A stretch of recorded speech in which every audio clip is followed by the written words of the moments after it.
سب سے بڑا کائنات کا سچ کیا ہے؟ کہ اللہ وحدہ لا شریک ہے۔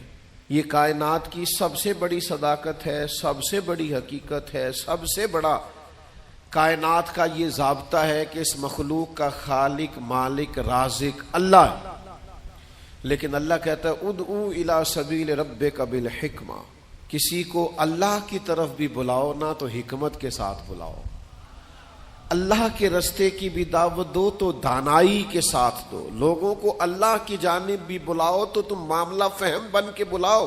اگر ہم دانائی چھوڑ دیں گے تو بعض اوقات بات ٹھیک بھی ہوگی تو وہ نتیجہ خیز ثابت نہیں ہوگی۔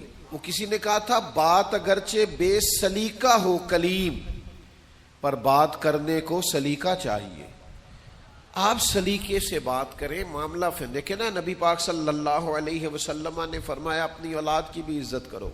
حضور کے مناسب میں سے ہے دانائی سکھانا، اپنی اولاد کو بھی اکرام سے پکارو، آپ ان کا نام بھی اچھے لہجے سے پکاریں، ان کے لیے بھی آپ کے لب و لہجے میں مٹھاس ہونی چاہیے۔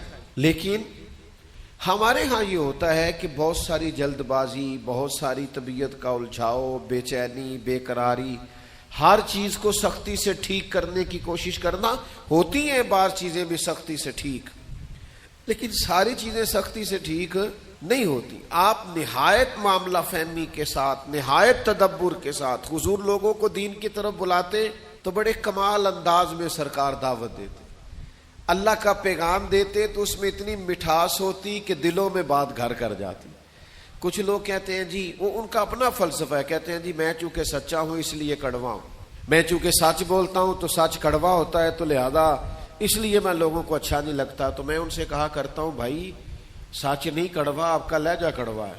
کائنات میں سب سے زیادہ سچ مدینے والے محبوب نے بولا ہے، اور اتنا میٹھا کر کے بولا ہے، اتنا پیارا کر کے بولا ہے کہ حضور سچ بولتے جاتے تھے اور سچ دلوں میں اترتا چلا جاتا تھا۔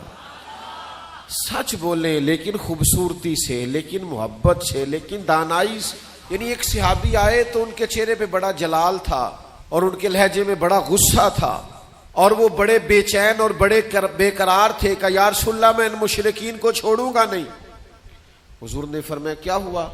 یا رسول اللہ وہ آپ کا نام بگاڑ کے لیتے ہیں، وہ بگاڑ کے نام لیتے ہیں اس لیے کہ وہ کہتے ہیں اگر ہم محمد مان لیں تو محمد صلی اللہ تعالی علیہ وسلم کا تو مان ہے جس کی بار بار تعریف کی جائے، تو وہ نام بگاڑ کے لیتے ہیں اور نام بگاڑ کے آپ کو برا بھلا کہتے ہیں۔ تو سرکار مسکرائے، فرمایا پتہ نہیں وہ کس کو برا بھلا کہتے ہیں، پتہ نہیں وہ کس کا نام بگاڑتے ہیں، مجھے تو اللہ نے محمد بنا کے بھیجا ہے۔